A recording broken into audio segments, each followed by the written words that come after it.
నిన్న ఎమ్మెల్యే ప్రకాష్ గౌడ్కు సంబంధించినటువంటి వార్త ఒకటి మనం చదవడం జరిగింది. దాంట్లో రెండు రకాలుగా ఇటు ప్రకాష్ గౌడ్కు సంబంధించినటువంటి వర్గం వాళ్ళేమో ఆ రూపారెడ్డి బీఆర్ఎస్ నేతగా ఉన్నటువంటి రూపారెడ్డి గారు ఎవరైతే ఉన్నారో ఆమె ఈరోజు ఆమె అప్పులకు సంబంధించినటువంటి సమస్యను ప్రకాష్ గౌడ్కి అంటబెట్టేటువంటి ప్రయత్నం చేస్తున్నది. వాళ్ళ కొడుకును అడ్డం పెట్టుకొని కూతురును అడ్డం పెట్టుకొని అప్పులు ఎగ్గొట్టడం కోసం ప్రకాష్ గౌడే దాడి చేయించిండు అన్న కోణంలో ఆమె మాట్లాడుతూ ఉన్నది.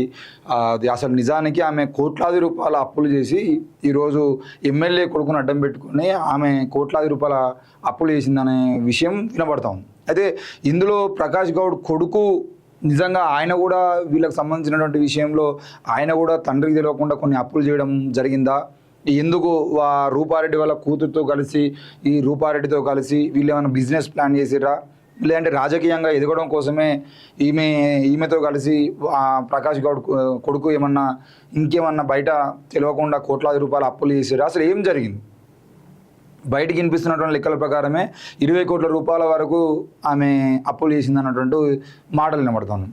వాళ్ళు చెప్తున్నది ఏంది, కేవలం అప్పుల వాళ్ళను అడ్డం పెట్టుకొని మా మీదకి ఇట్లా జనాలను ఉసిగొల్పుతూ ఉన్నాడు అని చెప్పేసి రూపారెడ్డి అదే చెప్తుంది, వాళ్ళ కూతురు అదే చెప్తుంది, వాళ్ళ అల్లుడు అంటే ప్రకాష్ గౌడ్ కొడుకు ఆయన కూడా అదే చెప్తా ఉన్నాడు.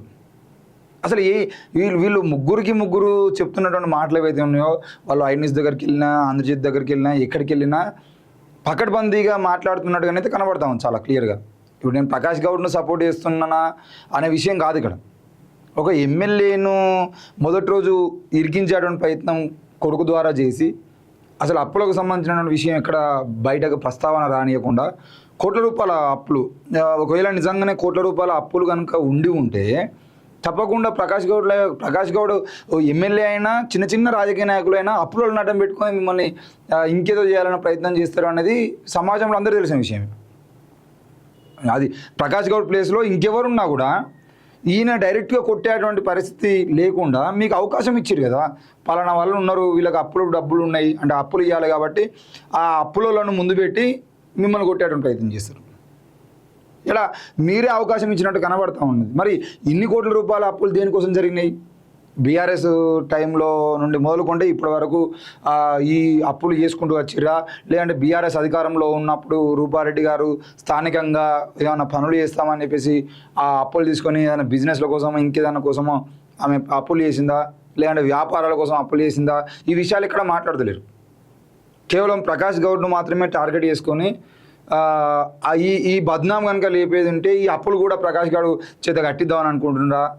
అసలు ఏం జరుగుతుంది అనేది ఒకవేళ కాంప్రమైజ్గా వచ్చేదంటే ప్రకాష్ గౌడ్తో కూర్చోబెట్టి ఎవరన్నా పెద్ద మనిషి కాంప్రమైజ్ చేసేటువంటి ప్రయత్నం చేసేది ఉంటే ఇటు కాంగ్రెస్ నుండో అటు బీఆర్ఎస్ నుండో ఇద్దరు లీడర్లు వచ్చి ఏంది అని చెప్పి మాట్లాడేటువంటి ప్రయత్నం చేసేది ఉంటే నాకు ఆస్తి కావాలని చెప్పేసి ప్రకాష్ గౌడ్ కొడుకు అడిగితే ఆ ఆస్తిని ఇటు అప్పులు కట్టేటువంటి అంటే అప్పులు కట్టాల్సినటువంటి వాళ్ళకి కట్టేసి మిగతా డబ్బులతోనే వీళ్ళు బిజినెస్ వైపా లేదంటే ఎట్లా పెళ్లి చేసుకున్నారు కాబట్టి ఇల్లరికం దగ్గరనే ఉండి అత్తతో కలిసి వీళ్ళు రాజకీయంగా ఎదుగుదల కోసం అన్న ప్రయత్నాలు చేస్తారా?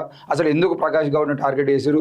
ప్రకాష్ గౌడ్ ఒకవేళ నిజంగానే వాళ్ళు గౌడ్స్ కాబట్టి సమాజంలో ఉన్నదాని ప్రకారం, ఇది నా వ్యక్తిగత అభిప్రాయం కాదు, సమాజంలో మనం చూస్తున్నటువంటి దాని ప్రకారమే ఒకవేళ వాళ్ళు బీసీలు కాకుండా ఎస్సీ ఎస్టీలో అయ్యేదంటే వీళ్ళు నిజంగానే సంపుడో లేకపోతే ఇంకేమైనా చేస్తారో అనుకోవచ్చు. ఇక్కడ రూపారెడ్డి అని చాలా క్లియర్గా కనబడతా ఉంది.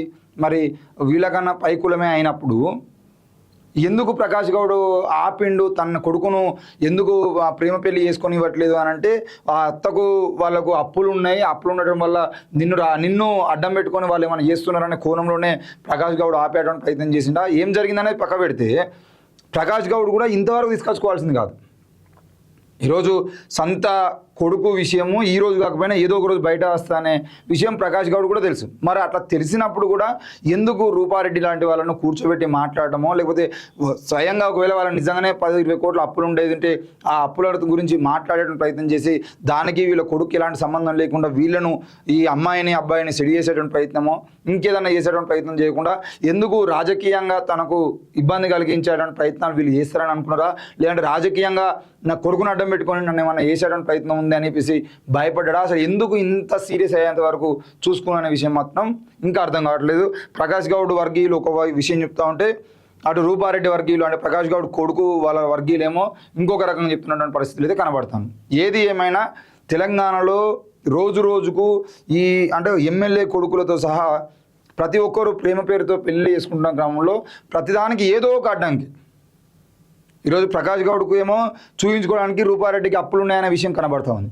కానీ వాళ్లకు ఆ అప్పులు లేకపోయినా కూడా యాక్సెప్ట్ చేసేటువంటి పరిస్థితులు కనబడతలేవు. వీళ్ళు ఎస్సీలైనా ఎస్టీలైనా బీసీలైనా ఎవరైనా ఒక అధికారంలోకి రాగానే, లేదంటే వాళ్ళకు కొన్ని పదవులు రాగానే, వాళ్ళకు కొద్దిగా డబ్బు రాగానే వీళ్ళు ఆటోమేటిక్గా అగ్రకులాలు ఏ విధంగా బిహేవ్ చేస్తారో ఆ విధంగా బిహేవ్ చేసేటువంటి పరిస్థితులు కనబడతా ఉన్నాయి. ప్రేమ పెళ్లిలకు ఒప్పుకోకపోవడం కానీ, లేదంటే ఆ తక్కువ కుల వాళ్ళు వచ్చేదంటే వాళ్ళని ఒక రకంగా చూడడం కానీ. తెలంగాణలో ఒక మంత్రి, ఆయన పేరు చెప్తే మళ్ళీ ఆయన మనోభావాలు దెబ్బతింటే ఆయనకు కింద ఉన్నటువంటి వాళ్ళతో కేసులు పెట్టిస్తారు. ఒక మంత్రి ఆయన దళితుడు అయినప్పటికీ ఆ దళితుని ఇంట్లోకి, ఆ దళిత మంత్రి ఇంట్లోకి మిగతా దళితులు వచ్చేది ఉంటే ఆ దళితులతో మీటింగ్ అయిపోగానే వెళ్ళిపోగానే ఆ ఇల్లు కూడా ఇచ్చేటువంటి పరిస్థితులు కనబడతా ఉన్నాయి. వాళ్ళ ఇంట్లో ఉన్నటువంటి వాళ్ళు ఈ దళిత మంత్రిని కలవడానికి ఎవరు వచ్చినా కూడా వాళ్ళు పోగానే అసలు నిజానికి 90% పీపుల్ని దళితులైనా ఇంకెవరైనా లోపల రానివ్వరు. వచ్చిరా వాళ్ళు పోగానే ఇల్లు మొత్తం శుభ్రం చేయిస్తారు. ఆ పరిస్థితులు కూడా దళిత మంత్రుల ఇళ్ళలోనే కనబడతా ఉన్నాయి. సో మనం ఏం చెప్తున్నామనంటే ఇట్లాంటి రాజకీయాలకు సంబంధించినటువంటి వార్తలు వచ్చినప్పుడు ప్రజలు ఏది నిజము అనేది పూర్తి స్థాయిలో బయటకు వచ్చేంత వరకు ఒక వర్గం వైపు నిలబడేటువంటి ప్రయత్నం చేయకండి. ఈరోజు ప్రకాష్ గౌడ్కు వ్యతిరేకంగా ఒక పోస్ట్ పెట్టగానే, లేదంటే ఏమైనా మాట్లాడగానే రూపారెడ్డి వర్గీయులేమో వాళ్ళు వచ్చి అసలు నీకేం తెలుసు, అసలు అది కాదు సమస్య, ప్రకాష్ గౌడ్ చంపడానికి ప్రయత్నం చేస్తున్నా అంటారు. రూపారెడ్డికి సంబంధించిన వార్తలు ఏమైనా ప్రచారం చేసినా ఇంకేమైనా చేసినా కూడా ప్రకాష్ గౌడ్ వర్గీయులేమో అసలు ఇది కాదు సమస్య, వాళ్ళ అప్పులలో ఉండి అప్పులను అడ్డం పెట్టుకొని, పిల్లగాన్ని అడ్డం పెట్టుకొని అప్పులు ఈయనతో కట్టించడం ప్రయత్నం, లేదంటే అప్పుల్ని అడ్డం పెట్టుకొని ఈయన మీద హత్యా ప్రయత్నం చేస్తున్నాడు అని చెప్పేసి, ఈయన మీదకి నెట్టడం ప్రయత్నం చేస్తున్నాడు అని చెప్పేసి ఒక వర్గం చెప్తుంది. ఇది మీ కుటుంబ సమస్య అయినప్పుడు కుటుంబ సమస్యను ప్రజల సమస్యగా మార్చడం ప్రయత్నము, అటు ఎమ్మెల్యేని టార్గెట్ చేయడము, దీనివల్ల అంటే ప్రజల్ని మరింత ఇబ్బందులకు గురి చేసేటువంటి ప్రయత్నము, ఈ పంచాయతీలలో 3-4 రోజుల పాటు ఉంచి ఆ ఎమ్మెల్యే తన పని తను చేసుకోకుండా చేయడం, ఇవన్నీ ఏవైతున్నాయో మీ కుటుంబ సమస్యను ప్రజల్లోకి తీసుకొచ్చి ఆ ప్రజలను ఇబ్బంది పడేటువంటి ప్రయత్నం చేయొద్దు. ఎమ్మెల్యేలను టార్గెట్ చేసడో లేకపోతే ఇంకేమైనా జరిగేది ఉంటే నిజంగా అది మరి నార్సింగి పోలీసులు పట్టించుకుంటున్నారా పట్టించుకోవట్లేదు అనే విషయం కూడా అది వార్తల్లో 1-2 సార్లు వస్తున్న క్రమంలో నార్సింగి పోలీసులు కూడా స్పందించాల్సిన అవసరం ఉంది. మేము 3-4 సార్లు కంప్లైంట్ ఇచ్చినాం, మేమే బాధితులమని చెప్పినా కూడా పోలీసులు పట్టించుకోవట్లేరు అని చెప్పేసి మాట్లాడుతూ ఉన్నారు. మరి నార్సింగి పోలీసులు కానీ లేదంటే కమిషనర్ కానీ దీని మీద స్పందించి అసలు ఏం జరిగింది, ఎందుకు నార్సింగి పోలీస్ స్టేషన్లో కంప్లైంట్ ఇచ్చినా కూడా వాళ్ళు 24 గంటలు 48 గంటలు దాటినా కూడా ఎందుకు వాళ్ళ కంప్లైంట్ మీద స్పందన లేదు అనే విషయాన్ని కూడా నార్సింగి పోలీసు వాళ్ళు పూర్తి స్థాయిలో బయట చెప్పాల్సిన అవసరం అయితే ఉంది. ఇక మనల్ని చూసేటువంటి ప్రయత్నం చేద్దాం.